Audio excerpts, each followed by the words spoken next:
Bonjour, donc je me présente, je suis Françoise.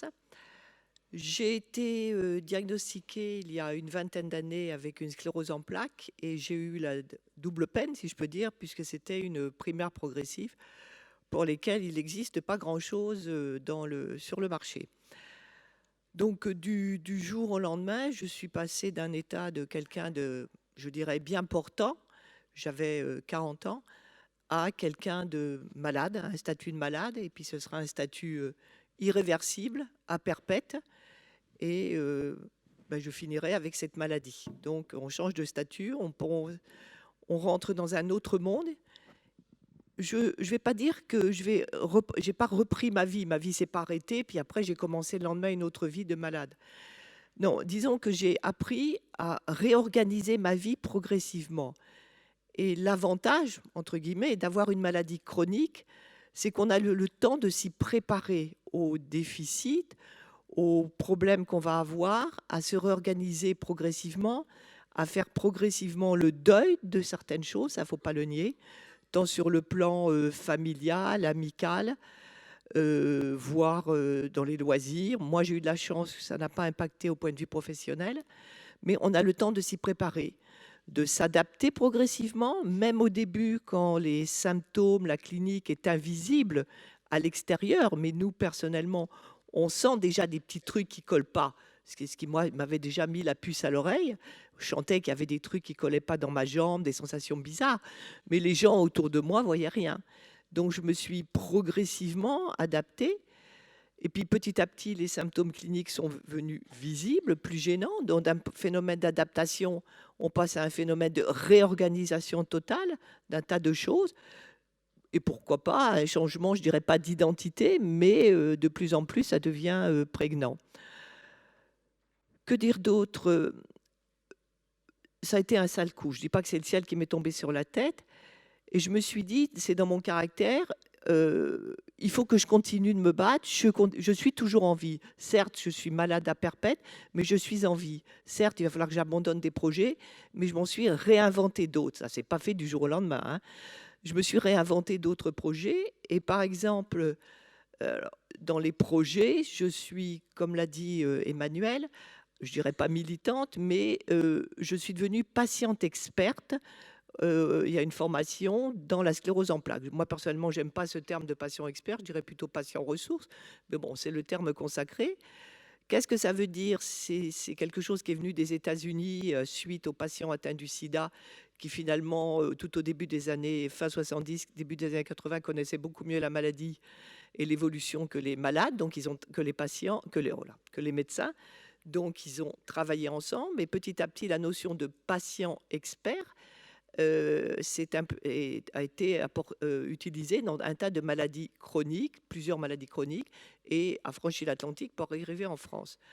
Donc, qu'est-ce que c'est? Ce sont des patients effectivement qui sont atteints de pathologies chroniques, qui arrivent à maîtriser, du moins émotionnellement, cette maladie et qui veulent, entre guillemets, faire partager leur expérience. C'est en aucun cas une thérapie pour soi-même en disant je vais pouvoir parler de ma maladie à d'autres, ça va m'aider. Non, non, pas du tout, hein. Là, il faut avoir quand même un peu pris de la hauteur, sinon physiquement, mais du moins émotionnellement avec cette maladie.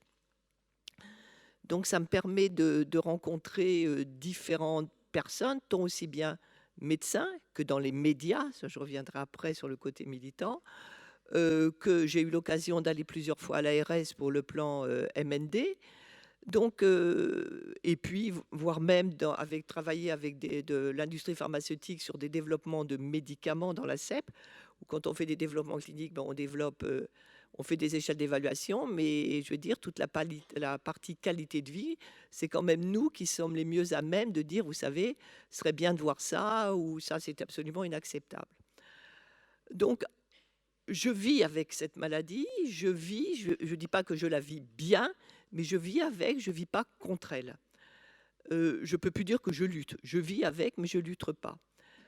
Alors, l'autre chose, autre projet qui me tient à cœur et qui me permet de, je dirais entre guillemets, de pas de me lever tous les matins, il ne faut pas pousser, mais je milite effectivement beaucoup sur, je dirais pas contre le ministère de la Santé en tant que que patient expert au niveau de l'association pour la sclérose en plaques pour la mise sur le marché d'un médicament qui est partout en Europe, sauf en Irlande, je ne sais pas pourquoi, et en France, bien qu'il ait eu l'AMM. Un médicament qui aide les patients, qui est une pathologie qu'on retrouve couramment dans la CEP et d'autres maladies neurologiques ou des traumas. C'est des spasticités, c'est-à-dire ces contractures. Bon, là, pour l'instant, j'ai les genoux qui sont bien, mais qui sait, au cours de ma présentation, peut-être que subitement, vous allez voir que j'ai la jambe, tac, qui se tend et qui va devenir raide comme du bois. Et c'est très, très galère pour la vie quotidienne.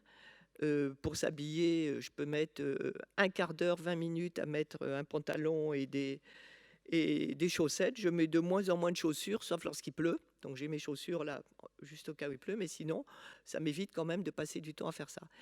Et donc je milite beaucoup. Ce médicament, c'est un spray buccal qui est à base de cannabinoïdes, de 2 cannabinoïdes, un bon, qui est connu, le tétrahydrocannabinol, et puis un autre qui pondérerait les effets planants, et pour garder que les effets relaxants. Et je me bats, pas toute seule, donc j'ai eu l'occasion d'aller dans les médias, expliquer pourquoi il faudrait qu'on ait ce médicament sur le marché.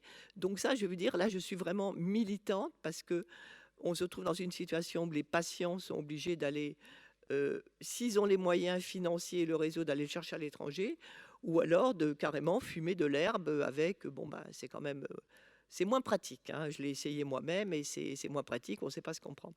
Donc toujours dire que j'ai abandonné des projets. Alors, j'ai abandonné des projets très sympas. Je suis en retraite depuis le mois de mars.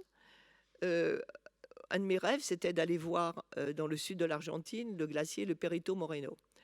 Donc, quand j'avais les jambes pour y aller, j'avais pas le mois de février. Alors maintenant, j'ai le mois de février étant en retraite, mais j'ai plus les jambes parce qu'on peut le faire, mais c'est quand même très très galère. Donc, j'ai définitivement abandonné ce projet. D'autres projets, bon, ben, comme je vous dis, c'est vrai que ce travail de patient expert, de militante au niveau de la Ligue, de militante pour ce produit, ça me motive énormément et ça me dynamise tous les matins. J'oublie pas la maladie parce que de temps en temps, j'ai appris récemment, si mon mari était là, il dirait c'est pas vrai, à demander de l'aide. Parce que c'est vrai que dans mon caractère, bon, je veux me débrouiller toute seule, puis il y a quand même des moments où je peux plus. Et donc, ben, j'ai appris quand même parfois à demander de l'aide, essentiellement pour me chausser quand ça devient vraiment trop galère. Euh, c'est tout ce qui me vient à l'esprit pour l'instant. Voilà. Merci, merci infiniment de cette première intervention. Je vais donner donc la parole, puisque ça va être maintenant une discussion entre deux avec Jacques Lagarrigue. Juste pour préciser, et je ne voulais pas introduire le propos en expliquant la démarche de la thématique que l'on a choisie cette année. Pour nous, c'est vraiment la parole, l'expertise, l'expérience et le point de vue de la personne qui vit la maladie. La personne elle-même, ses proches, son environnement. Vous voyez que tout le programme a été construit dans cette perspective. C'est ce qu'on appelle un peu l'irruption de la personne malade dans les années SIDA et maintenant l'empowerment, c'est-à-dire comment la personne retrouve un pouvoir et retrouve une autonomie pour être à l'origine de ses choix et pour, d'une certaine manière, comme on parle en démocratie sanitaire, être non seulement le partenaire, mais être l'acteur principal. C'est pour ça que c'était important que Françoise s'exprime au départ. Alors maintenant, comme une petite souris, comme vous, je vais écouter ce dialogue entre un médecin et puis un autre médecin, puisque vous vous êtes rendu compte peut-être dans son discours que Françoise a également le point de vue du médecin, et c'est ça qui est assez intéressant dans cette forme de double expertise, celui qui a été médecin, qui a une formation médicale pointue, et puis celui qui est devenu, j'allais dire malade, qui a rencontré les différents temps de la maladie. À toi. Alors effectivement, j'étais neurochirurgien, mais je ne me sens pas trop perdu ici. On a l'impression quelquefois que les chirurgiens sont des techniciens et qu'ils ne s'intéressent qu'à la technique, à l'acte. C'est peut-être malheureusement, je dirais quelquefois un peu vrai, mais ça ne devrait pas. Et le titre « Vivre sa maladie », si on le regarde en disant « Vivre la maladie », ça doit être aussi une recommandation, y compris aux chirurgiens. Alors je me sens d'autant moins perdu que contrairement à ce qui a été dit par l'artiste, je n'arrive pas à croire qu'il n'est pas dans le monde de la santé. Il devrait même être neurochirurgien, parce que ça, c'est exactement ce que nous faisons. Les petites boules, là, ça sert de repérage aux structures cérébrales dans l'espace avec la stéréotaxie, appliquée dans le Parkinson. Les électrodes, on les voit bien, sur votre petit appareil. Les cathéters et les pompes et les greffes de cellules que l'on injecte dans le cerveau pour corriger des maladies neurodégénératives, elles sont là aussi. Donc finalement, c'est aussi, vu à l'envers, la neurochirurgie que vous avez représentée. Et la neurochirurgie a une particularité par rapport, je crois, aux autres spécialités chirurgicales, c'est l'organe sur lequel elle travaille, qui nous oblige à aborder les choses de manière un peu différente d'autres aspects. C'était François Coadon qui disait que les traumatismes crâniens, par exemple, affections à l'évidence aiguë a priori, ont aussi une incidence souvent chronique et sont très proches des maladies neurodégénératives d'une certaine façon. Et il disait, neurochirurgien à Bordeaux, que le traumatisme crânien était un traumatisme de l'organe, un peu comme les autres traumatismes, mais que c'était aussi un traumatisme de la personne, du fait des fonctions cérébrales qui y sont logées, des liens de cette personne avec sa famille, avec son entourage, et une perturbation majeure des liens sociaux. Donc finalement, dans les maladies neurologiques, il y a beaucoup moins de barrières entre l'aigu et le chronique, entre le traumatique, le vasculaire et le dégénératif que dans d'autres aspects. Et donc, les questions que se posent les malades, les praticiens doivent aussi, tous les soignants, les chirurgiens, les médecins, les neurologues et les autres soignants de la chaîne de soins doivent l'avoir présent en permanence. Parce qu'il est vrai que tous nos actes peuvent avoir une conséquence. Alors ça peut être, et c'est prévu comme ça, une conséquence bénéfique, mais quelquefois elle n'est pas au niveau des attentes des malades. Et quelquefois aussi, ce peut être des conséquences négatives parce que tout acte comporte un risque. Et souvent, on est pris entre la crainte de déclencher pire et l'espoir d'améliorer la situation. Et cela ne peut pas se résoudre en une simple discussion de 5 minutes pour dire « vous serez opéré la semaine prochaine de ceci ou de cela », ne peut pas se résoudre en un petit film de présentation de la technique, ne peut pas se résoudre en un papier que l'on donne aux malades. Et en plus, j'ai l'impression, mais ça vous me le direz sans doute, ou d'autres le diront ou le penseront, que tous les malades n'ont pas la même réaction vis-à-vis de cette question, tout comme tous les chirurgiens n'ont pas le même comportement. Certains malades ont envie de savoir un peu quelques détails sur la technique. D'autres pensent au contraire, écoutez, ça me fait un peu peur, sous-entendu, techniquement vous ferez ce qu'il y a à faire, mais parlez-moi d'autre chose, parlez-moi de demain, d'après-demain, après votre intervention. Et donc je crois qu'on a, nous, soignants, en permanence aussi, besoin de se poser la question de savoir comment vit sa maladie le malade et qu'est-ce qu'on peut, au-delà de l'acte thérapeutique, technique, chirurgical, lui apporter aussi au quotidien. Et dans la maladie neurodégénérative, ça n'est pas à un moment donné, c'est dans un suivi que cet accompagnement doit se faire. Et on sait bien que quand on a mis un stimulateur pour un Parkinson, le problème n'est pas définitivement résolu. Quand on a mis une pompe à baclofène pour de la spasticité, le problème n'est pas définitivement résolu et c'est une relation au long terme qui va devoir s'instaurer. Moi, la question que je m'étais posée quand j'ai vu que la personne avec qui j'allais parler pour ce grand entretien était un neurochirurgien, je me suis dit, oh là là, un neurochirurgien, mais qu'est-ce que je vais pouvoir lui dire? Parce que ça n'a rien à voir avec les maladies neurodégénératives. Et en fait, en réfléchissant, même si ça arrive heureusement rarement, des patients opérés peuvent se retrouver après dans une situation avec des déficits qui sont à peu près similaires à une maladie neurodégénérative. Et je me disais, mais dans ce cas-là, comment vous abordez ça? Quelle est la part de, entre guillemets, l'humain, vous qui travaillez en fait de façon minutieuse, et on ne peut plus chirurgicale, sur le microscopique et tout. Comment après, quand vous vous retrouvez face à un patient qui, suite à votre intervention, se retrouve avec des déficits nous, on peut avoir dans les maladies neurodégénératives.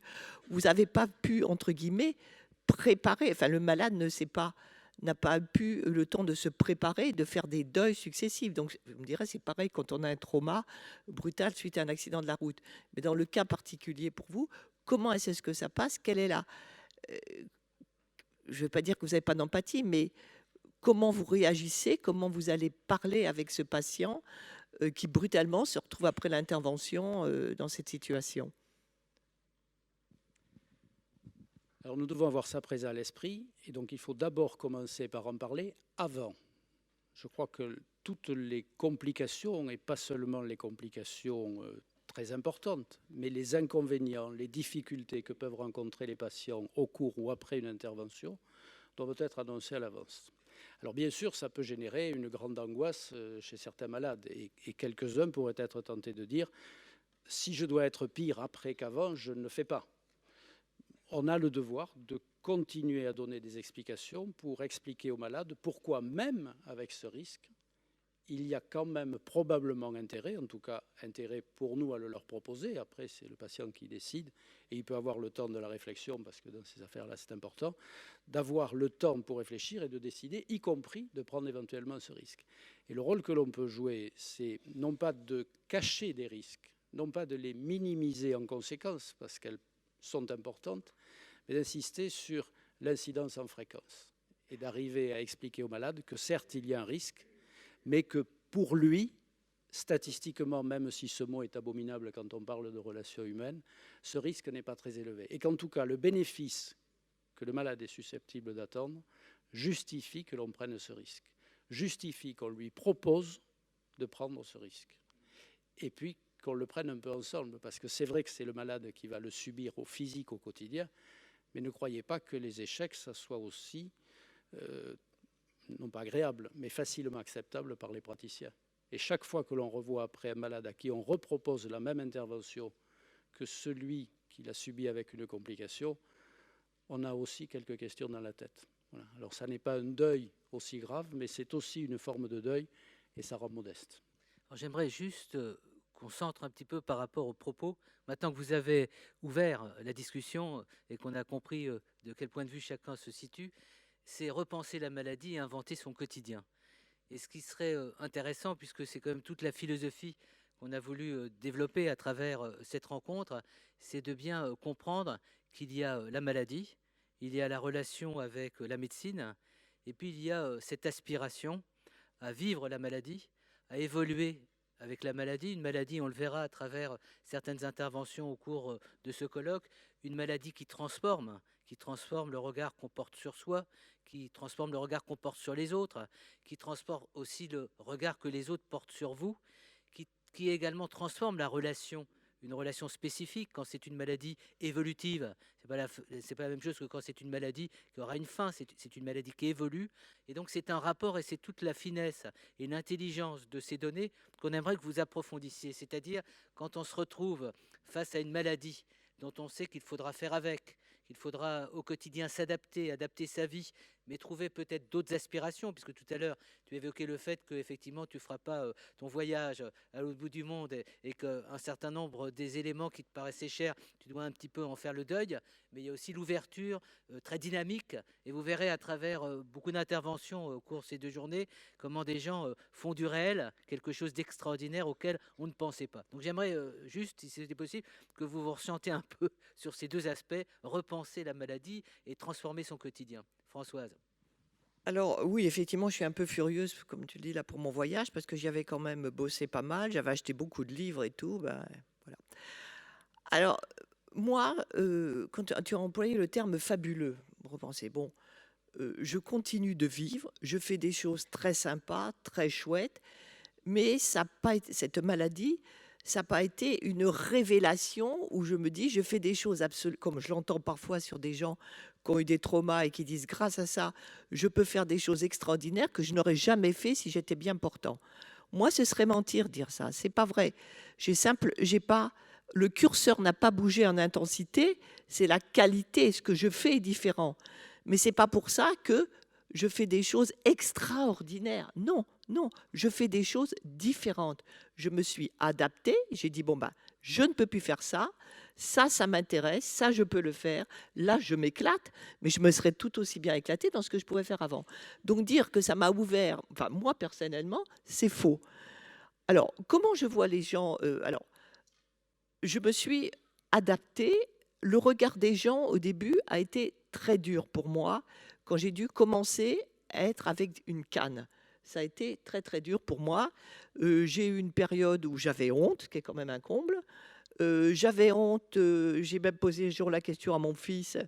À l'époque, il était ado et quand je le récupérais à des cours de sport en disant: «Mais tu as pas honte de venir avec une mère, qui est bancale comme ça?» Qui m'a dit: «Mais c'est du grand n'importe quoi», parce que quand on a des cannes, on se dit: «Ça peut être tout et n'importe quoi». On peut dire: «Bon, elle mar» enfin, même avant d'avoir des cannes de marcher de travers, on disait: «Elle a picolé, elle est droguée».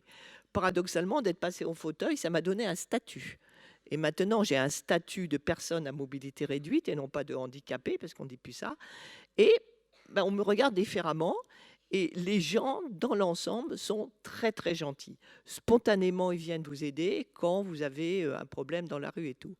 Donc j'ai eu d'autres projets, j'ai dépassé mes projets, mais je ne peux pas dire que je fais des choses extraordinaires que j'aurais jamais fait. C'est sûr que si j'avais pas eu la CEP, je serais pas devenue patiente experte, mais j'aurais fait autre chose, c'est certain. Donc ça, par contre, moi, je peux pas le laisser dire parce que pour moi, c'est pas mon cas. Alors, ce que j'ai appris aussi, c'est comme j'ai dit, c'est à demander de l'aide, ce que je faisais pas du tout. Parce que ça me coûte, parce que c'est pas mon truc, donc voilà. J'ai appris que la vie, j'ai pris beaucoup de recul et j'ai relativisé, ça c'est banal, mais je crois que tous les gens qui ont des maladies chroniques ou aiguës graves apprennent à relativiser. Et c'est mon cas, c'est sûr qu'il y a un tas de choses maintenant qui ont plus d'importance pour moi qu'il y en aurait eu avant. Et surtout maintenant, j'ai pratiquement peur de plus rien. Je dis, en tout cas, j'ai pas peur pour moi, pour mon évolution. Bon, je sais, moi, j'ai 60 ans maintenant, je me dis, bon, j'ai quand même fait pas mal de choses, j'ai réussi pas mal de choses. Donc, chaque jour, je vis chaque jour, pas que la cerise sur le gâteau, mais j'en profite chaque jour. C'est sûr que je tire pas des plans sur la comète, je n'ai aucune idée dans 10 ans comment je serai. Donc, je vis au jour le jour. Il y a une maxime de Voltaire que j'avais lue et qui me plaît beaucoup et que j'utilise souvent. J'ai décidé d'être heureux parce que c'est bon pour la santé. Et ça résume un petit peu. Alors, ça ne veut pas dire que tous les jours c'est rose. Ça, c'est pas vrai. J'ai pas honte de dire que j'ai pris pendant quelque temps, on m'a prescrit un antidépresseur parce que, bon, maintenant, j'en ai plus besoin. Donc, je continue de vivre. Je m'écoute beaucoup plus maintenant, ça c'est certain, en particulier au niveau de la fatigue. Donc je sais qu'à un moment, il faut arrêter. Mais les projets, j'en ai plein et je me lève le matin, je sais ce que j'ai à faire et j'ai un agenda bien rempli. Alors peut-être que Jacques Lagarrigue pourra réagir du point de vue du médecin. Finalement, la perspective, c'est de vivre au long cours une maladie, mais qui doit être vécue en société. C'est-à-dire la médicalisation de l'existence au quotidien serait entraver davantage la personne dans son aspiration à vivre le plus normalement possible. On le verra à travers les ateliers. Quand c'est une personne qui est jeune, elle aspire à avoir une vie normale, la plus normale possible, la plus intégrée, la plus, j'allais dire, autonome. Une vie également dans l'entreprise. Ces personnes qui sont atteintes d'une maladie qui, quelquefois, et on ne l'évoque pas à travers la sclérose en plaques, peut avoir des conséquences d'un point de vue cognitif, d'un point de vue relationnel, d'un point de vue compréhension, d'un point de vue discernement, avec toutes les conséquences humaines que ça peut avoir, mais aussi toutes ces stigmatisations sociales, tous ces éléments, j'imagine, pour le professionnel qui vit ça au quotidien, dans des rencontres au quotidien, ce sont des éléments qu'il prend en compte. Donc comment on est dans une relation au long cours avec une personne dont on sait que la maladie va évoluer, et dans un contexte où aujourd'hui on est souvent, même si on a fait évocation de toutes les technologies et techniques extrêmement pointues qu'on met en place aujourd'hui pour redonner de la spasticité, pour redonner une dynamique de vie aux personnes, comment on fait pour accompagner ça? La première règle, je dirais que c'est d'essayer d'anticiper dans la tête du praticien ce qui peut arriver. Ça, c'est un peu un aspect technique, c'est la connaissance de la maladie d'une manière globale. Et de transposer cette évolution générale à la situation de cette personne que l'on a devant soi. Et d'en déduire qu'est-ce qu'on peut lui donner comme information. Alors le mot que je vais prendre, c'est information utile, parce qu'on sait qu'elle doit être éclairée, claire, adaptée, ainsi de suite. Mais utile, j'emploie ce mot pour dire que c'est donner au malade l'information sur ce qui peut lui arriver, en lui expliquant aussi ce que l'on pourra faire avec lui ou que lui pourra faire pour compenser cet inconvénient. Françoise Maillard a évoqué le passage progressif de la marche à la canne, de la canne au déambulateur, du déambulateur au fauteuil. Même si vous avez sauté des épisodes, mais dans d'autres maladies, on passe progressivement de l'un à l'autre. eh bien, il nous revient, je crois, de l'anticiper pour accompagner le patient dans cette situation et lui montrer qu'à chaque étape, même si c'est une apparence de dégradation de son image personnelle et perçue de l'extérieur, ça peut être compensé aussi par un gain d'autonomie. Et ça, Françoise Maillard l'a bien dit, finalement, quand elle a été au fauteuil, elle a été, alors je ne vais pas avoir l'énormité de dire mieux, mais moins pire que si elle n'avait pas eu le fauteuil. Et dans beaucoup de handicaps, on le voit. Et peut-être qu'un de nos rôles, c'est justement d'insister sur la capacité restante, les rééducateurs le savent bien, plus que sur ce qui est parti. Alors que le malade qui le vit, lui, passe au moins une grosse partie de son temps à regretter ce qu'il a perdu, sans penser suffisamment à ce qui reste. Françoise Maillard dit « Je ne lutte plus, je vis ma vie ». Mais peut-être y a-t-il eu un moment où vous avez refusé, rouspété, râlé, c'est pas juste, c'est insupportable, et puis les choses ont évolué peut-être. Ah bah absolument, parce que quand je suis passée, d'abord de la période où je marchais un petit peu de travers, où je m'assurais que je puisse toucher quelque chose pour me rassurer, me rééquilibrer. Après, je suis passée au canne. Et pour passer au fauteuil, je veux dire, ça m'a pris. J'ai attendu le plus tard possible. Je suis passée à une canne, je suis passée à 2 cannes. Résultat, je me suis quand même pas mal abîmé le dos, faut quand même reconnaître. Et puis après, il y a un jour, mon neurologue qui est dans la salle et qui finissait par bien me connaître a dit on va d'abord louer le fauteuil. Voilà, elle savait très bien qu'après j'y serais. Donc on a loué le fauteuil pendant, je crois, 3 mois.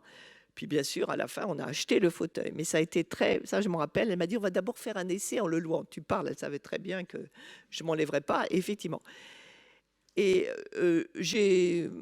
ça a été dur. Mais très vite, j'ai été contente. Et ce qui m'a fait plaisir, c'est que le jour où je suis arrivée au bureau, avec mon fauteuil, mes collègues m'ont dit « Ah ben c'est sympa, maintenant tu vas enfin pouvoir venir avec nous déjeuner au restaurant d'entreprise. » Parce que c'est vrai, sinon j'allais pas, je m'amenais mon petit casse-croûte, on m'amenait des choses dans le bureau. Je minimisais mes trucs. Et puis là, on se doutait bien que si je marchais bancal, c'est pas parce que j'étais ivre. Donc j'avais une reconnaissance, un statut. En fait, avec le fauteuil, je parle de mon cas parce que chaque cas est différent, je me sens autonome complètement. Et ce qui est le plus galère pour moi, c'est sûr que je regrette de ne plus marcher, mais ce n'est pas tellement ça. Moi, c'est vraiment la qualité de vie dans le sens de ces douleurs dans les jambes qui m'affectent tellement pour des gestes quotidiens, d'habillage en particulier, et puis parfois des douleurs. Mais je prends le tramway, je prends le métro, je prends le train, je prends l'avion, c'est très bien organisé. Donc, je vis quasiment normalement, je m'adapte, je fais preuve d'ingéniosité, j'ai des petits-fils. Donc, pour sortir avec eux au maximum, c'est sûr qu'il y a des choses que je ne peux pas faire.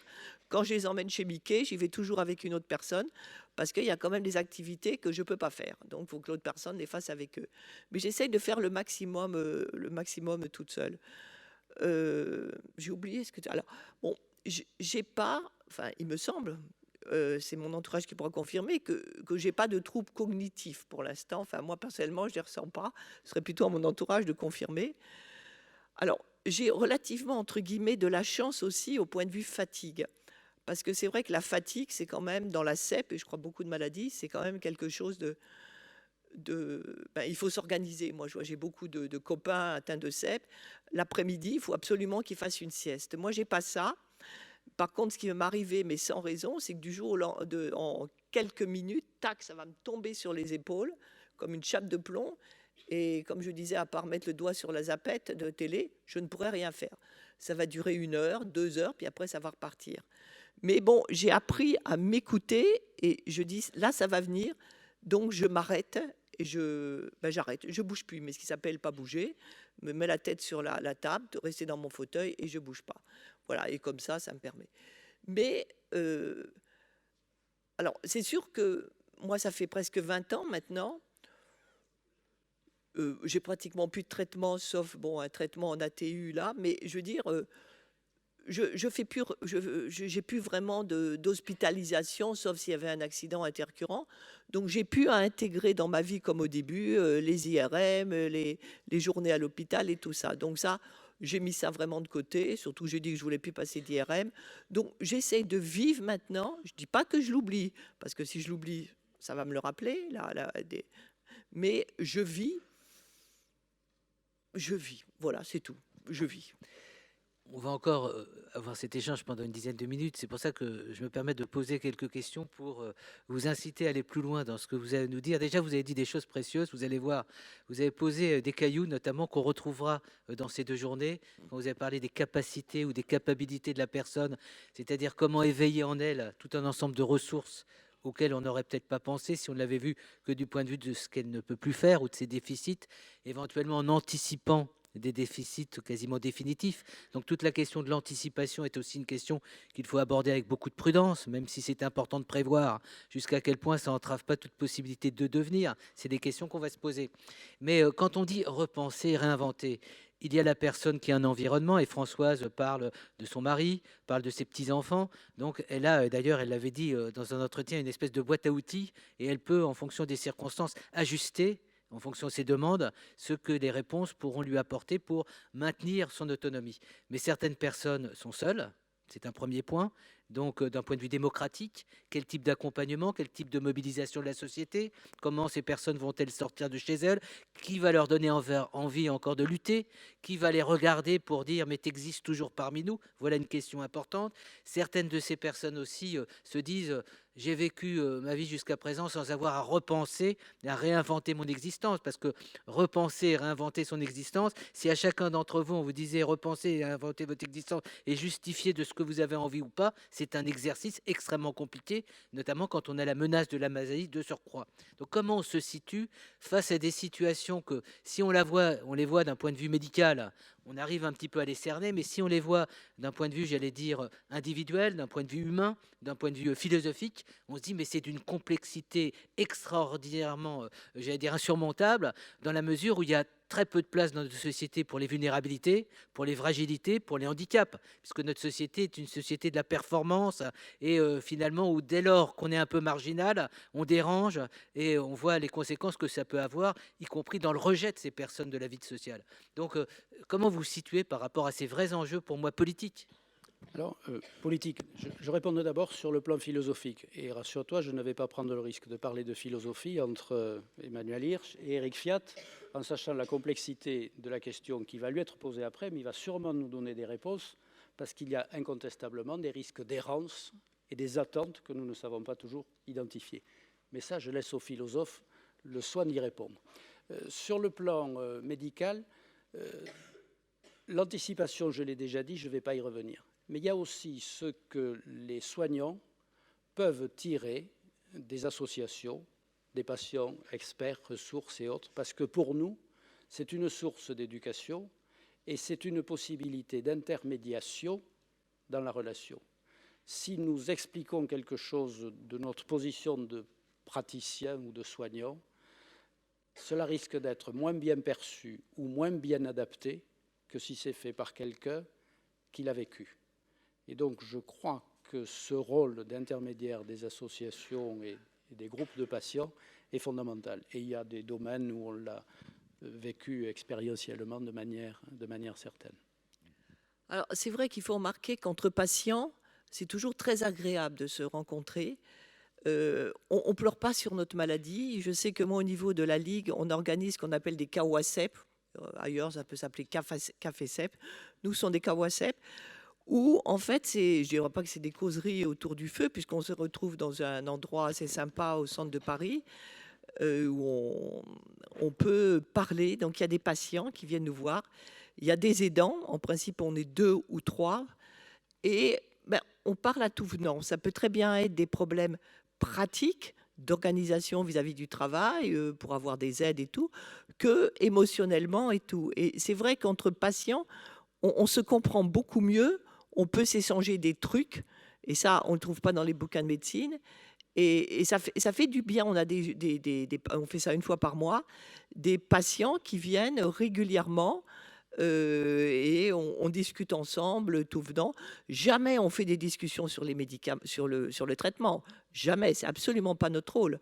Vraiment, dans les associations, on ne parle jamais de médicaments. Par contre, on peut en particulier aider sur le plan organisation juridique, puisqu'on a fait on a une permanence juridique aussi à l'association. Donc c'est de ce côté-là qu'on aide vraiment les personnes. Et on échange des trucs, parce que ça, les trucs entre patients, bon, alors c'est vrai qu'on voit des cas parfois qui sont, entre guillemets, dramatiques. Et c'est vrai que dans ce cas-là, souvent, on conseille la personne en l'adressant à tel ou tel endroit, parce qu'après, nous, on ne peut pas faire grand-chose. Donc, de ce côté-là, oui, on apporte quelque chose, enfin, on a l'impression, mais surtout émotionnellement. Alors, bon, moi, je sais qu'il y a ce qu'on appelle l'éducation thérapeutique, l'ETP, où des patients peuvent apprendre à d'autres patients, par exemple, pour se faire des piqûres d'interférons et tout. Et alors moi, quelqu'un m'a dit, dans l'hôpital où je suis suivie, que je connais bien, un cadre de santé, m'a dit, écoute, toi, on ne peut pas te mettre pour faire de l'ETP à des patients nouvellement diagnostiqués avec la CEP, parce qu'on leur dit quand même que dans la plupart des cas, CEP, ça ne veut pas dire fauteuil roulant. Alors effectivement, si c'est moi qui arrive, ça ne va pas le faire. Donc on m'a dit en rigolant, non, toi, il faudrait que tu fasses autre chose, mais tu ne peux pas faire de l'éducation thérapeutique à des jeunes patients, à des patients nouvellement diagnostiqués, c'est ce que je voulais dire. Bon, je ne le fais pas, parce qu'effectivement, je respecte tout à fait ça, parce que même si j'arrive avec de la bonne humeur, disons, on peut quand même s'en sortir, ça fait quand même un choc de voir un fauteuil. Et moi, je sais qu'à chaque fois que j'allais à l'hôpital me faire des bolus de Solumédrol, on me disait, mais depuis combien de temps vous avez cette CEP et tout, parce que le fauteuil, c'est le summum de l'horreur. Bon, c'est pas sympa, mais c'est ma liberté, voilà. Mais c'est vrai que pour revenir, les discussions entre patients, parce que je pense que les patients, entre nous, on peut se poser des questions qu'on n'osera pas poser au corps médical. Médical, je dis aussi bien médical et paramédical. Alors, ça sera la dernière question. C'est une question qu'on a vu souvent apparaître dans nos réflexions quand on préparait cette rencontre à Toulouse. Certains nous parlent d'une certaine forme d'impuissance thérapeutique, mais de responsabilité supérieure de la part des équipes, hein, qu'elles soient médecins ou qu'elles soient paramédicales ou qu'elles soient dans le médico-social. C'est à la hauteur d'une certaine forme d'incapacité à vraiment apporter la réponse qui guérirait. Il y a à réfléchir à d'autres types de réponses qui sont plus complexes, qui se construisent à travers le temps et qui doivent permettre de cerner la personne tout en la respectant dans quelque chose qui est très intime, notamment au moment de hiérarchiser des décisions, pourquoi telle décision plutôt que telle autre. Alors c'est la dernière question que j'aimerais vous poser. Ce sont des maladies dont on dit qu'elles sont très envahissantes, très intrusives, parce qu'elles pénètrent comme ça d'une manière subreptice dans l'existence, et à un moment donné, elles donnent l'impression de dilapider ce qui nous était le plus précieux, de faire que ce qui était cohérent éclate, s'éparpille, se disperse, bref. Il y a un moment donné où il y a de l'incertitude, du doute, mais il y a une fragilité où on cherche à s'en remettre à l'autre. J'aimerais juste, pour terminer, que vous nous dites un peu quelle est la part de l'intime, du respect d'autres dans son intime, dans sa liberté de choisir, quand il est tellement exposé par la maladie, exposé à la maladie et exposé aux conséquences de la maladie.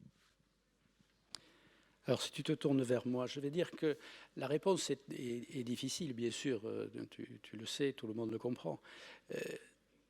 Elle est difficile parce qu'elle est forcément individuelle. Et on ne peut être utile, nous, soignants, qu'en se positionnant strictement sur le plan de l'individu. Et dans ce que l'on vient d'évoquer, on a parlé de maladies neurodégénératives, mais tu viens d'évoquer aussi les grandes variations qu'il y a entre les maladies neurodégénératives. Alors même si ce n'est pas tout à fait dégénératif, la sclérose en plaques, le Parkinson, on voit qu'il y a des traitements, on voit qu'il y a des phases de sédation, il y a même des phases de récupération. On sait que ce n'est pas absolument stable, mais il y a un espoir de pouvoir arriver à continuer à faire un peu ce que l'on a décidé avec la capacité restante. Il y a d'autres maladies où c'est beaucoup plus dramatique. Dans la sclérose latérale amyotrophique, la chorée et d'autres, on sait que c'est une évolution inéluctable vers la fin. Et là, nous n'avons, nous, qu'une capacité humaine, strictement humaine. Nous n'avons pratiquement aucune ressource thérapeutique, si ce n'est de quelques soins de support. Mais sur le plan de la maladie, nous n'avons que l'accompagnement. Et je crois que l'on peut encore jouer un rôle dans ce domaine-là. Alors pas forcément le chirurgien, parce que le neurochirurgien, là, il est complètement démuni. Si ce n'est pour donner de l'espoir à travers la recherche, parce que ça existe aussi, et même des gens qui ont une échéance d'espoir de vie assez courte peuvent encore se raccrocher à ça. Donc chaque fois que l'on peut maintenir un espoir par quelque manière que ce soit, à condition que ça soit raisonnable et pas un mensonge, je pense que l'on peut être utile. Moi, de l'espoir, je veux dire, concernant alors, le fait d'être médecin, c'est sûr que ça biaise un peu. Quand on m'a confirmé ce que j'avais, je ne me suis pas précipitée sur Internet pour aller voir qu'est-ce que c'est cette maladie, comment ça évolue et tout. Et bon, mon neurologue qui est dans la salle, j'espère ne me contredira pas, mais quand je vais en consultation, je ne suis pas docteur, mais je suis patiente. Donc, je n'ai jamais discuté le moindre traitement qu'on m'a proposé. Le seul avantage, entre guillemets, du fait d'être médecin, c'est que, par contre, je suis dans la littérature l'évolution des médicaments. C'est-à-dire, je suis dans la littérature les résultats cliniques. Bon, je ne vais pas lire ça dans la presse People, c'est-à-dire que quand je vois on soigne la sclérose en plaques avec les piqûres d'abeilles, bon, c'est pas ça, mais pour savoir le développement clinique d'un médicament, et là, effectivement, je peux en discuter, je ne peux pas dire d'égal, mais en discuter avec mon neurologue parce que, bon, je sais de quoi je parle. J'ai pas d'espoir, j'ai pas d'espoir de guérir. Je sais qu'en plus, j'ai une forme où il y a pratiquement rien. Il y a simplement, bon, il y a des espoirs, mais je pense que ce sera dans 10 ans, mais ce n'est pas moi vraiment qui va en profiter. Donc, je l'oublie pas, cette maladie. Je vis avec. Elle s'est invitée dans ma vie sans que je demande quoi que ce soit. Et j'essaye d'apporter, je veux dire, parce que bon, j'estime que j'ai beaucoup d'empathie pour les gens dans l'ensemble. Et donc, des gens qui sont dans la même situation que moi, mais qui n'ont peut-être pas, parce que je me sens avantagée sur beaucoup de plans, qui n'ont pas cette possibilité, donc de discuter avec eux et de leur donner des tuyaux, de les aider d'un point de vue pratique, en leur donnant des adresses, des trucs et tout. Je peux faire que ça, moi. Je ne prescris pas de traitement ou de quoi que ce soit. Donc, c'est là que mon rôle s'arrête. Je voulais vous remercier au nom de toutes les personnes qui sont dans la salle d'avoir été, et c'était pas évident dans cette ouverture de nos 2 journées, dans la vérité d'un témoignage. C'est-à-dire, il y a eu le témoignage au quotidien d'une personne qui vit la maladie, j'allais dire, qui la discute au quotidien, qui l'affronte et qui se construit son cheminement de vie malgré des échéances et malgré la dureté du quotidien. Et merci de cette sagesse que tu nous as fait partager. Et puis, il y a eu le médecin dont les derniers mots ont été des mots d'humilité et d'écoute et finalement de compassion, en tous les cas, de respect de l'autre dans sa singularité. Et j'espère que votre tonalité va marquer ces 2 journées de rencontre. C'est-à-dire, on n'a pas de réponse, on a un certain nombre d'engagements à mieux cerner, à mieux comprendre quelles sont nos responsabilités par rapport à ces situations, mais peut-être à les percevoir davantage du côté de la vie en société, que de la maladie et de la médicalisation de ces questions.